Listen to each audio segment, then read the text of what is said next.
Servis besar pit karburator.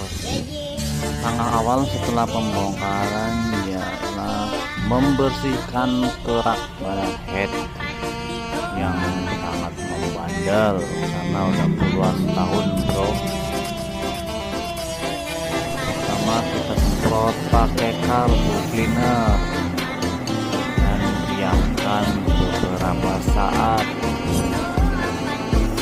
Lubang exhaust, lubang tank dengan tempat juga semprot lagi. Biasanya setelah kita mulai dari angkat, kemudian kita gunakan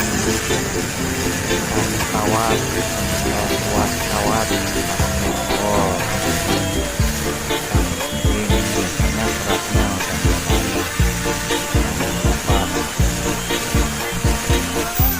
terakhir kita semprot lagi pakai cleaner biar bersih semuanya.